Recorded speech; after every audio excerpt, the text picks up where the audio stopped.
السلام علیکم ورحمۃ اللہ وبرکاتہ۔ بسم اللہ الرحمن الرحیم۔ سامعین و ناظرین، قصص فی البر کے بارے میں ایک ویڈیو آپ کے سامنے پیش کیا جا چکا ہے۔ آج کا ہمارا یہ ویڈیو اسی سلسلے میں ویڈیو نمبر 2 ہے، جس میں 2 واقعات پیش کیے جاتے ہیں جو والدین کے ساتھ حسن سلوک پر مشتمل ہیں۔ پہلے واقعے کا ٹائٹل ہے البر مفتاح الفرج اور دوسرے واقعے کا ٹائٹل ہے الابن البار۔ تو لیجئے سب سے پہلا واقعہ البر مفتاح الفرج، یعنی نیکی کشادگی کی کنجی ہے، یعنی ذریعہ ہے۔ حسن سلوک کی وجہ سے مصیبت کا ازالہ ہوتا ہے۔ یہ عنوان کیوں دیا گیا ہے واقعے کے ترجمے سے معلوم ہو جائے گا۔ علامہ ابن جوزی کی ایک کتاب ہے الفرج بعد الشدہ، سختی کے بعد کشادگی۔ کتاب کے نام سے ہی اندازہ لگا سکتے ہیں کہ اس میں کس قسم کے واقعات ہوں گے اور کس قسم کی باتیں ہوں گی۔ مصیبت کے بعد راحت ہوتی ہے، تنگی کے بعد فراخی ہوتی ہے۔ ایک بڑی اہم بات بتلا دوں، مبتدی طلباء کو، ابتدائی طلباء کو شاید سمجھ میں نہ آئے، لیکن منتہی طلباء، ایڈوانس لیول کے طلباء کو سمجھ میں آ جائے گی۔ درجہ چہارم میں داخل نصاب کتاب نور الانوار لملا جیون، اس میں لکھا ہے اذا اشتدت بک البلوى ففکر فی علم نشرح فعسر بین یسرین اذا فکرتہ فافرح، یعنی جب تیرے اوپر کوئی مصیبت آ پڑے جو سخت ہو، یعنی تجھے بڑی سخت مصیبت کا سامنا ہو، تو سورہ علم نشرح جو 30ویں پارے کے اندر ہے والضحیٰ واللیل اذا سجی کے بعد والی صورت، اس میں غور کر لیا کر۔ ایک سختی کے بعد 2 آسانیاں ہوتی ہیں۔ جب تو اس کو سوچے گا تو تنگی و مصیبت میں رہ کر بھی خوش ہو جائے گا۔ کیا مطلب؟ سنیے، ایک قاعدہ ہے کہ جب معرفہ کا اعادہ معرفہ سے کیا جائے تو عین اولیٰ مراد ہوتا ہے، اور جب نکرہ کا اعادہ نکرہ سے کیا جائے تو غیر اولیٰ مراد ہوتا ہے۔ قرآن کریم کے اندر اس صورت کے اندر ہے فَإِنَّ مَعَ الْعُسْرِ يُسْرًا، إِنَّ مَعَ الْعُسْرِ يُسْرًا۔ تو یہاں پر دیکھیے العسر یہ معرفہ لایا گیا، فَإِنَّ مَعَ الْعُسْرِ، اور اس کے بعد جو دوسری آیت کریمہ ہے إِنَّ مَعَ الْعُسْرِ، اس میں بھی معرفہ لایا گیا ہے۔ تو یہ عسر جو ہے دوسرا، اس سے وہی عسر مراد ہیں جو پہلے گزر چکا ہے۔ پہلا جو معرفہ ہے وہ جو ہے وہی مراد ہے، جبکہ ان مع العسر یسرن میں یسر کو نکرہ لایا گیا، اور اس کے بعد والی آیت میں بھی ان مع العسر یسرا، اس میں بھی یسرن کو نکرہ لایا گیا، تو گویا نکرہ کا اعادہ نکرہ سے کیا گیا۔ اور جیسے میں نے کہا کہ نکرہ کا اعادہ نکرہ سے ہو تو غیر اولیٰ مراد ہوتا ہے، تو پہلا جو یسر ہے وہ الگ آسانی ہے، اور دوسرا جو یسر ہے اس سے دوسری آسانی۔ خلاصہ کلام یہ ہے کہ ایک تنگی کے بعد بہت ساری آسانی آتی ہے۔ تنگی اور مصیبت ایک ہوتی ہے، لیکن اس کے بعد آسانیاں بہت زیادہ ہوتی ہے۔ خیر، جس کو سمجھ میں آ گیا ہو، اب چلیے ترجمہ کرتے ہیں۔ بسم اللہ الرحمن الرحیم۔ البر مفتاح الفرج، نیکی کشادگی کی کنجی ہے، چابی ہے۔ برن کا معنی نیکی، حسن سلوک، اس کے بارے میں بحث میں نے پہلے ویڈیو کے اندر کر دی ہے، آپ اس میں دیکھ لیجئے۔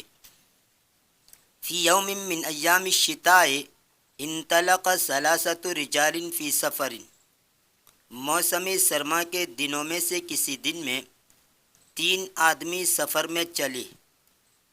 انطلق کا معنی یہاں پر چلنا کریں گے۔ فلما اقبل علیہم اللیل دخلوا غارا یبیتون فیہ، ان پر رات آ گئی۔ اقبل اللیل کا معنی رات کا آ جانا۔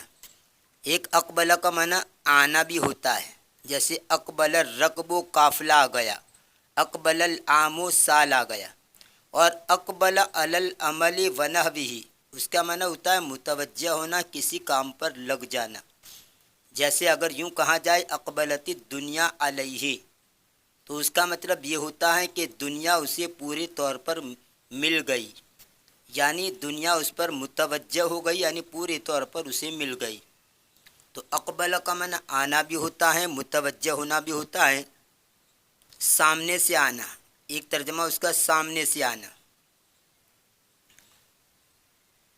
فلما اقبل علیہم اللیل، پھر جب رات ان پر آ گئی، دخلوا غارا یبیتون فیہ، تو وہ ایک غار میں داخل ہوئے جس میں وہ رات گزارے۔ بات یبیتو بیتوتتن کا معنی رات گزارنا۔ فسقطت صخرۃ کبیرۃ علی باب الغار فسدتہ، پس ایک بڑی چٹان گر گئی غار کے دروازے پر، غار کے دہانے پر۔ فسدتہ، پس اس نے اس کو بند کر دیا۔ صخرۃ کہتے ہیں پتھر کی چٹان کو، اس کی جمع آتی ہے صخور اور صخر۔ وفکر الثلاثۃ فی حل، اور تینوں نے حل کے بارے میں سوچا، یعنی یہاں پر غار میں گھس گئے، اوپر سے چٹان گر گئی اور غار کا منہ بند کر دیا، اب سوچ میں پڑ گئی کیا کرے، تو تینوں نے سوچا اس کے حل کے بارے میں۔ فقال احدہم انہ لا ینجیکم من ہذہ الصخرۃ الا ان تدعوا اللہ بصالح اعمالکم، ان میں سے ایک نے کہا بلا شبہ اس چٹان سے تم کو نجات نہیں ملے گی مگر یہ کہ تم اللہ سے دعا کرو تمہارے نیک اعمال کے ذریعے، یعنی نیک اعمال کا واسطہ دے کر اللہ سے دعا کرو۔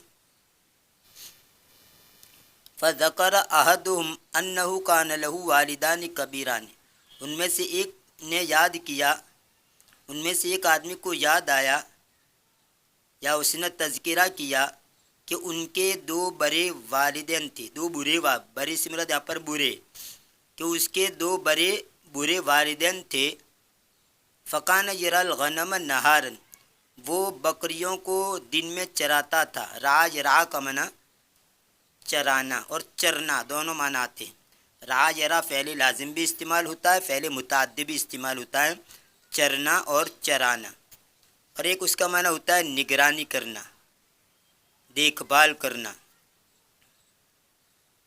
وَإِذَا عَادَ لَيْلًا أَخَذَ مِن لَبَنِ الْأَغْنَامِ لِأَبَوَيْهِ لِيُطْعِمَهُمَا مِنْهُ، اور جب وہ رات کو لوٹتا تو بکریوں کے دودھ میں سے اپنے والدین کے لیے لیتا تاکہ ان کو اس میں سے پلائے۔ ویسے اطعم یطعم اطعامن کا معنی تو کھلانا ہوتا ہے، لیکن کبھی کبھی پلانا ترجمہ کر دیا جاتا ہے، جیسے کہ قرآن کریم کے دوسرے پارے کے اندر اخیر کے اندر ہے، اخیر رکوع میں ہے، فمن شرب منہ فلیس منی ومن لم یطعمہ، تو یہاں پر اصل میں ومن لم یشرب، لیکن یہاں استعمال کیا طعم یطعم، فمن شرب منہ فلیس منی، جس نے بھی اس میں سے پی لیا تو مجھ میں سے نہیں ہے، ومن لم یطعمہ فإنہ منی، اور جس نے اس میں سے نہیں پیا وہ مجھ سے ہے۔ خیر اس کا پس منظر کیا مجھے بتلانا نہیں ہے، یہاں یہ کہنا ہے کہ طعم یطعم اس کا اصل معنی تو ہوتا ہے کھانا، اطعم باب افعال سے ہو تو کھلانا، اور طعم یطعم ہو تو کھانا، لیکن کبھی پینا پلانا کے معنی میں استعمال کر دیا جاتا ہے، تو یہاں پر ترجمہ یہی کریں گے لیطعمہما منہ، تاکہ اس میں سے ان کو پلائے۔ وذات یوم، لبن کا معنی دودھ ہوتا ہے، اور دودھ کے لیے ایک اور لفظ آتا ہے حلیبن، حلیبن کا معنی بھی دودھ۔ وذات یوم عاد الابن متاخرا فحلب شاۃ، ایک دن بیٹا تاخیر سے لوٹا، اس نے بکری کو دوہا، واسرا بلبنہا الی والدیہ، اور دودھ لے کر اس کے والدین کے پاس جلدی گیا، فوجدہما قد ناما، تو اس نے ان دونوں کو اس حال میں پایا کہ وہ سو گئے تھے۔ فظل واقفا بجوارہما طوال اللیل، یہ اصل میں طوال آتا ہے، طوال اللیل پوری رات، پس وہ کھڑا رہا ان کے قریب، جیوار کا معنی پڑوس میں، قرب میں، قریب میں، پس وہ کھڑا رہا ان کے قریب، طوال اللیل پوری رات، وینا اللبن فی یدیہ، اس حال میں کہ دودھ کا پیالہ اس کے ہاتھ میں تھا، حتیٰ طلع الصبح واستيقظا فسقاہما من اللبن، جہاں تک کہ صبح طلوع ہوئی اور وہ دونوں بیدار ہو گئے تو اس نے ان دونوں کو دودھ میں سے پلایا۔ ثم دعا الرجل، پھر آدمی نے دعا کی، فقال، اس نے کہا، اللہم ان کنت فعلت ذلک ابتغاء وجہک ففرج عنا ما نحن فیہ، اے اللہ اگر میں نے وہ کیا ہے تیری رضامندی کے خاطر، یا وجہن کا معنی چہرہ نہیں کریں گے، وجہن کا معنی چہرہ ہوتا ہے، چہرہ بھی ہوتا ہے جس کی جمع وجون آتی ہے، اور ابتغاء یبتغی، ابتغاء کا معنی چاہنا، تو یہاں پر وجہن سے تیری ابتغاء وجہ کا معنی تیری رضامندی کو چاہنے کے لیے، اگر میں نے اس کو کیا ہے تیری رضامندی کی چاہت میں، ففرج عنا ما نحن فیہ، تو ہم سے دور کر دے، کھول دے، تو ہم سے دور کر دے، کیا دور کر دے؟ ما نحن فیہ، وہ مصیبت جس میں ہم ہیں، یعنی جس مصیبت میں ہم گرفتار ہو گئے، اس مصیبت کو ہم سے دور کر دے۔ فرج تفریجن، کشادہ کرنا، کھولنا، اور فرج اللہ الغم، تکلیف دور کرنا، اور اسی کو باب انفعال میں لے جائیں گے، انفرج ینفرج انفراجن، کشادہ ہونا، اور انفرج الغم والکرب، رنج و کلفت دور ہونا، مصیبت دور ہونا۔ فانفرجت الصخرة شيئا قليلا بفضل بر هذا الرجل بوالديه، پس چٹان کچھ ہٹ گئی، چٹان کچھ کھل گئی، شیئن قلیلا نہیں تھوڑی بہت کھل گئی، بفضل بر هذا الرجل بوالديه، اس آدمی کے اپنے والدین کے ساتھ اس نے سلوک کی وجہ کے طفیل میں، اپنے والدین کے ساتھ جو اس نے سلوک کیا، جو واقعہ پیش آیا کہ کھڑا رہا پوری رات، پھر جاگی تب پلایا، تو اس آدمی کے اس والدین کے ساتھ اس حسن سلوک کی وجہ سے، اس حسن سلوک کے طفیل میں وہ چٹان کچھ کھل گئی۔ ثم ذکر کل واحد من الاثنین الاخرین عملا صالحا لہم، پھر دوسرے دونوں میں سے ہر ایک نے ان کا نیک عمل ذکر کیا اور اس کے واسطے سے دعا مانگی۔ فَتَبَعَدَتِ الصَّخْرَةُ عَنْ فُوَّهَةِ الْغَارِ وَنَجَّاهُمُ اللَّهُ تَعَالَى، تو چٹان غار کے منہ سے، دہانے سے دور ہو گئی اور اللہ نے ان کو نجات دی۔ فُوَّهَةٌ کا معنی ہر چیز کا دہانہ، سوراخ، داخل ہونے کا راستہ، اس کی جمع آتی ہے فُوَّهَةٌ۔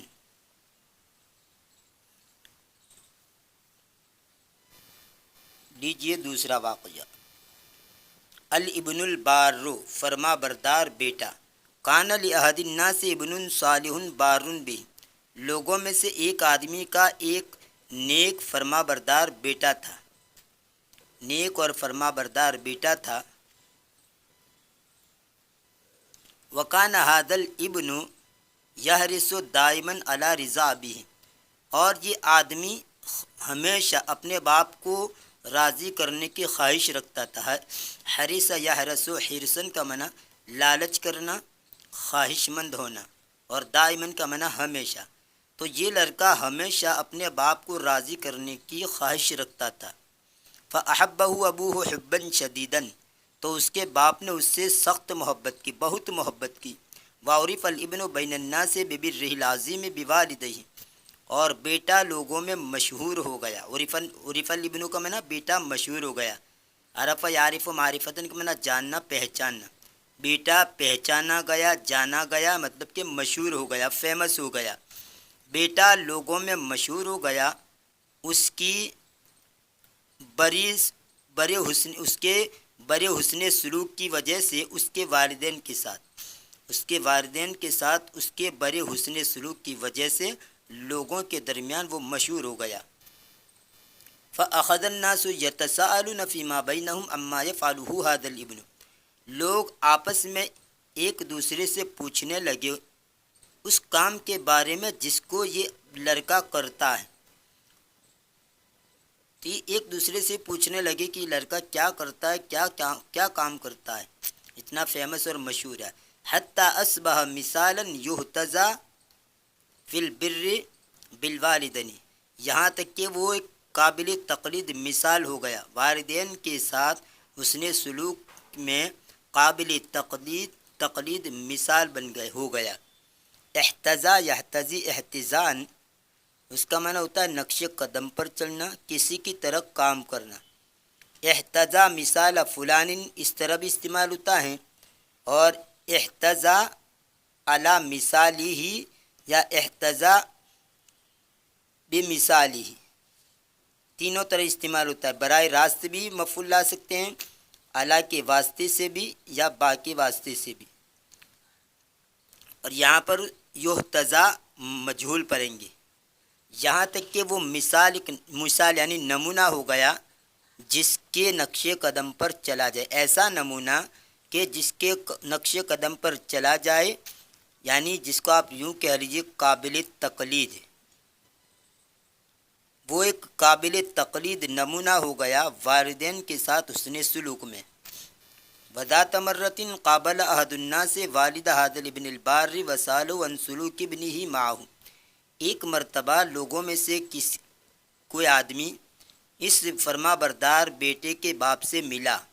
قابل قابل مقابلتن کا معنی ملنا، ملاقات کرنا۔ وسألہ عن سلوک ابنہ معہ، اور اس کے بیٹے کا اس کے ساتھ جو سلوک ہے اس کے بارے میں پوچھا، اور اس نے اس سے پوچھا اس کے بیٹے کے اس کے ساتھ سلوک کے بارے میں، یعنی باپ سے پوچھا کہ تمہارا بیٹا تمہارے ساتھ کیا سلوک کرتا ہے، یہ پوچھا۔ فأخبرہ الوالد ان ابنہ اذا سار معہ فی النہار سار خلفہ احتراما و تقدیرا، تو والد صاحب نے اس کو خبر دی کہ اس کا بیٹا جب چلتا ہے اس کے ساتھ دن میں تو اس کے پیچھے چلتا ہے احترام اور عزت کی وجہ سے، یعنی باپ نے یہ کہا میرا بیٹا جب دن میں میرے ساتھ چلتا ہے تو میرا احترام کرتے ہوئے، میری قدر کرتے ہوئے پیچھے چلتا ہے۔ قدر یقدر تقدیرا کا معنی سراہنا، قدر کرنا، عزت کرنا۔ اور ایک ترجمہ اس کا اللہ کا کسی کے لیے کوئی کام مقدر کرنا اور اس کے لیے فیصلہ کر دینا، اور ایک ترجمہ اس کا قیمت لگانا، اندازہ لگانا اور درجہ دینا بھی ہوتا ہے، لیکن یہاں پر قدر کرنا، عزت کرنا ترجمہ ہوگا۔ فاخبرہ الوالد ان ابنہ اذا سار معہ فی النہار سار خلفہ احتراما و تقدیرا، والد نے اس کو خبر دی کہ اس کا بیٹا جب اس کے ساتھ چلتا ہے دن میں تو اس کے پیچھے چلتا ہے احترام اور عزت کی وجہ سے۔ وَإِذَا سَارَ مَعَهُ فِي اللَّيْلِ فَإِنَّهُ يَسِيرُ أَمَامَهُ، اور جب وہ اس کے ساتھ رات میں چلتا ہے تو وہ اس کے آگے چلتا ہے، پیچھے نہیں چلتا، رات میں آگے چلتا ہے۔ لِيُرْشِدَهُ إِلَى الطَّرِيقِ، تاکہ وہ اس کی رہبری کرے راستے کی طرف۔ وَلَمْ يَسْعَدْ سَطْحَ بَيْتٍ يَكُونُ أَبُوهُ تَحْتَهُ أَبَدًا، اور وہ گھر کی چھت پر نہیں چڑھتا، ایسی چھت کی گھر پر نہیں چڑھتا کہ اس کا باپ اس کے نیچے ہو، اور یہ ابدن کا تعلق لم یعنی کبھی نہیں چڑھتا، اور کبھی بھی نہیں چڑھتا ایسی گھر کی چھت پر کہ اس کا باپ اس کے نیچے ہو، یعنی باپ نیچے گھر میں ہو اور وہ آدمی اس چھت کے اوپر چڑھ جائے، ایسا نہیں کرتا۔ یعنی یہ کہہ رہا میرا بیٹا اتنا میرا لحاظ کرتا ہے کہ میں اگر نیچے ہوتا ہوں تو میرا بیٹا اوپر چھت پر بھی نہیں چڑھتا، میری عزت کو سامنے رکھتے ہوئے، میرے احترام کرتے ہوئے۔ جو لوگ اپنے ماں باپ کے ساتھ بدسلوکی کرتے ہیں، جن کا اپنے ماں باپ کے ساتھ قطعی تعلق ہے، ذرا اس واقعے کو سامنے رکھیے اور عبرت حاصل کیجیے۔ قرآن کریم کے اندر تو یہاں تک فرمایا گیا وَلَا تَقُلْ لَهُمَا اُف، کہ اپنے والدین کو اف تک مت کہو۔ تو جب اتنی معمولی سی چیز کہنے کی ممانعت ہے تو اندازہ لگا لیجئے ماں کو تکلیف پہنچانا، باپ کو تکلیف پہنچانا کتنا بڑا گناہ ہو۔ اف کہنے کی اجازت نہیں ہے، یہاں تک کہ اگر ماں باپ مشرک بھی ہو، کافر بھی ہو، ان کا مذہب الگ ہو، بیٹا مذہب اسلام پر ہے، ماں باپ مذہب اسلام سے دور ہے، تب بھی کہا کہ ان کے ساتھ اچھا سلوک کرو۔ ہاں، اگر غلط گائیڈ دے رہے ہوں، غلط راہ دکھلا رہے ہوں تو وہاں پر تو کسی کی بھی بات نہیں ماننی چاہیے۔ لا طاعت لمخلوق فی معصیت الخالق او کما قال علیہ الصلوۃ والسلام، اللہ کے رسول کی حدیث ہے کہ مخلوق کی اطاعت کرنے میں خالق کی نافرمانی ہو رہی ہو، وہاں پر تو مخلوق کی بات نہیں مانی جائے گی، چاہے وہ کوئی بھی ہو، وہاں خالق کی بات کو مقدم رکھا جائے گا اور ان کی بات کو مانیں گے۔ خیر، تو یہ اس ویڈیو کے اندر دو واقعات آپ کے سامنے بر کے سلسلے میں پیش کیے گئے۔ انشاءاللہ آنے والی ویڈیو کے اندر اسی سلسلے کو جاری رکھتے ہوئے آپ کے سامنے اسی لائن کے ویڈیو پیش کیے جائیں گے۔ تب تک کے لیے انتظار کیجیے، دعا میں یاد رکھیے۔ فی امان اللہ، الی اللقاء۔